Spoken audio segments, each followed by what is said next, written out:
નમસ્કાર મિત્રો, તમે જોઈ રહ્યા છો truth at Danny Vaghela YouTube channel અને હું છું ડેની વાઘેલા. મિત્રો, જો તમને આ વિડીયો ગમે તો આ અને આવા જ જનઉપયોગી વિડીયો જોવા માટે મારી ચેનલ ટ્રુથ એટ ડેની વાઘેલાને સબસ્ક્રાઈબ કરો અને બેલ આઇકન ક્લિક કરો, જેથી મારા આવનારા નવા વિડીયોથી આપ માહિતગાર રહી શકો. મિત્રો, આજે આપણે સ્વાઇન ફ્લૂ વિશે માહિતી મેળવીશું. સ્વાઇન ફ્લૂ 2009ની અંદર મેક્સિકોની અંદર સર્વપ્રથમ એનો કેસ નોંધાણો અને ત્યારબાદ એ પૂરી દુનિયાની અંદર ફેલાઈ ગયો અને આજે એણે મહામારીનું સ્વરૂપ ધારણ કરેલું છે. મિત્રો, સ્વાઇન ફ્લૂ એટલે શું એ સમજવું બહુ જરૂરી છે, કારણ કે એનાથી બચવું હોય તો તમને એની માહિતી હોવી જોઈએ, પ્રાથમિક માહિતી તો હોવી જોઈએ, તો તમે એનાથી બચી શકો. સ્વાઇન એટલે ડુક્કર, ફ્લૂ એટલે તાવ, ડુક્કરનો તાવ, ભૂંડણાનો તાવ આપણી દેશી ભાષાની અંદર, આનાથી વિશેષ કશું નહીં. હા, સ્વાઇન ફ્લૂના લક્ષણો વિશે જાણીએ. જો તમને ખૂબ જ તાવ આવતો હોય, અસહ્ય માથું દુખે, ઠંડી ચડે, ગળામાં બળતરા થાય, પેટમાં ખાધેલું કંઈ ન રહે, તરત જ ઉલટી થઈ જાય, સ્નાયુ મસલ્સ, હાથના પગના મસલ્સનો અસહ્ય દુખાવો થાય, કે પછી શરીરમાં અશક્તિ આવી જાય, તો તમારે એવું સમજવાની જરૂર ખરી કે તમને સ્વાઇન ફ્લૂની અસર હોઈ શકે છે જેવું નથી, હોઈ શકે છે. કારણ કે આ એક મહામારી છે, એટલા માટે આના આગોતરા પગલાં લેવા માટે આ વસ્તુ જાણવી બહુ જરૂરી છે. અને જો તમને એવું લાગે આ ઉપરોક્ત જે મેં કહ્યા એમાં કોઈ પણ લક્ષણો હોય તો સર્વપ્રથમ તમારે હોસ્પિટલાઇઝ થવાની જરૂર છે. હવે એકવાર તમે લક્ષણો જાણી લીધા ત્યાર પછી સૌથી અગત્યની અને પ્રાયોરિટીની વાત એ છે કે સૌથી પહેલું કામ હોસ્પિટલે જવાનું છે, દવાખાને જવાનું છે, કારણ કે દવાખાને ગયા સિવાય આ વસ્તુ મળતી નથી. સ્વાઇન ફ્લૂ એક વાયરલ ઇન્ફેક્શન છે, વાયરસથી થતો રોગ છે, એટલા માટે એ મેડિસિન સિવાય મળતો નથી અને એની મેડિસિન અવેલેબલ છે. મિત્રો, તો શા માટે ગભરાવાનું કે શા માટે ડરવાનું? પ્રાયોરિટીના તौर ઉપર સર્વપ્રથમ હોસ્પિટલમાં જઈ અને જો સંપૂર્ણ સારવાર લેવામાં આવે તો સ્વાઇન ફ્લૂનો દર્દી બચી શકે છે. કોઈપણ પ્રકારના હાવમાં કે ખોટા ખ્યાલમાં કે ડરમાં ના રહી અને પ્રાથમિક જરૂરિયાત હોસ્પિટલે પહોંચવાની છે. તો પ્રત્યેક વ્યક્તિએ જેને આ લક્ષણો જાણમાં આવે તો પહેલાં હોસ્પિટલે જવું. મિત્રો, સ્વાઇન ફ્લૂ એકવાર લાગી ગયા પછી એ મહામારી છે, મેડિસિન અવેલેબલ છે. શરૂઆતના સ્ટેજમાં તમે હોસ્પિટલ પહોંચી જાવ છો તો તમે બચી જ જવાના છો, નો ડાઉટ, 100% બચી જવાના છો. પણ જો ગંભીર સ્થિતિમાં પહોંચી ગયા અને પછી હોસ્પિટલાઇઝ થયા તો બની શકે છે તમારું મૃત્યુ થાય. તો સ્વાઇન ફ્લૂ થાય જ નહીં એવા આગોતરા પગલાં લઈએ તો કેવું? તો એના માટે શું કરી શકાય, સ્વાઇન ફ્લૂ કેવી રીતે ફેલાય છે એના વિશેની થોડી માહિતી લઈએ. મિત્રો, સ્વાઇન ફ્લૂ એ વાયરલ ઇન્ફેક્શન છે. વાયરસ હવા, પાણી અને જમીન ત્રણેય જગ્યાએ ફેલાય.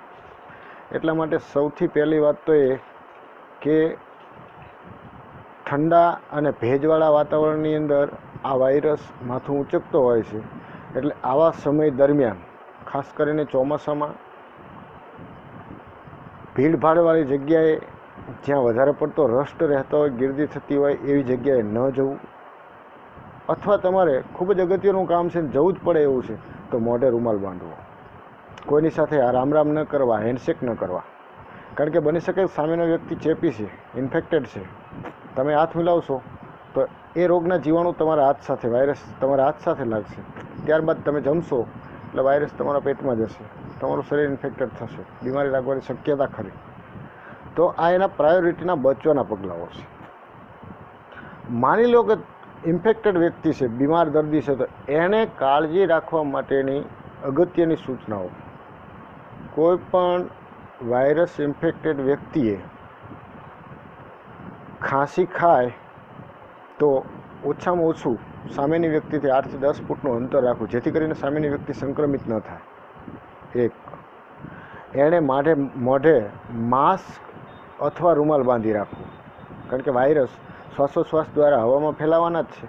અને મિત્રો, આ વાયરસ 24 કલાક જીવતો રહેશે વાતાવરણમાં, વાતાવરણ થ્રુ જ ફેલાય છે, 24 કલાક વાતાવરણમાં જીવતો રહે છે. તો આ માટે આપણે એવો પ્રયત્ન શા માટે ન કરીએ કે વાતાવરણની અંદર શક્ય બને એટલો ઓછો વાયરસથી વાતાવરણ પ્રદૂષિત થાય, જેથી કરીને બીજા લોકોને બચાવી શકાય, બીજા લોકો ઇન્ફેક્ટેડ ન થાય.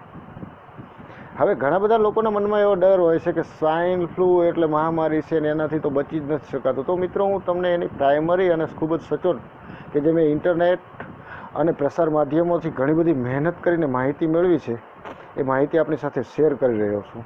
તો સૌથી પહેલી અને અગત્યની સૂચના, કોઈ પણ વ્યક્તિએ જરા પણ પ્રકારનો ફોબિયા કે ડર રાખવાની જરૂર નથી. એકવાર તમે સ્વાઇન ફ્લૂથી ઇન્ફેક્ટેડ થઈ ગયા છો તો પણ તમારે ડરવાની જરૂર નથી. કારણ તમારે સૌથી પ્રથમ તમને જાણ થાય કે મને આવું હોઈ શકે, મેં જે લક્ષણો કહ્યા એ મુજબના લક્ષણો હોય, સખત તાવ આવવો, માથું દુખવું, સ્નાયુ દુખવા, ઉલટી થવી, ગળામાં સોલાવવું, ગળામાં બળતરા થવી, ગળામાં દુખાવો થવો, આ બધા સ્વાઇન ફ્લૂના પ્રાઇમરી સિમ્ટમ્સ છે, પ્રાથમિક લક્ષણો છે. જો આમાંના કોઈ પણ એક અથવા એકથી વધારે લક્ષણો હોય તો તમારે એવું માનવાની જરૂર ખરી કે તમે સ્વાઇન ફ્લૂથી ઇન્ફેક્ટેડ છો.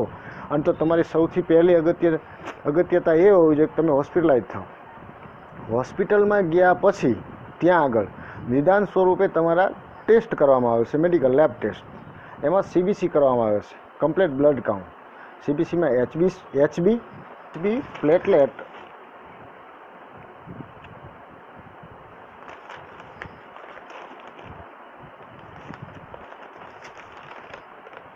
અને WC વ્હાઇટ બ્લડ સેલ, આ ત્રણનો રિપોર્ટ કરવામાં આવે છે. અને આ ત્રણનો રિપોર્ટ કર્યા પછી ડૉક્ટરને પ્રાથમિક સમજ પડી શકે છે કે સ્વાઇન ફ્લૂ છે કે નહીં. 100% સિક્યોર નહીં.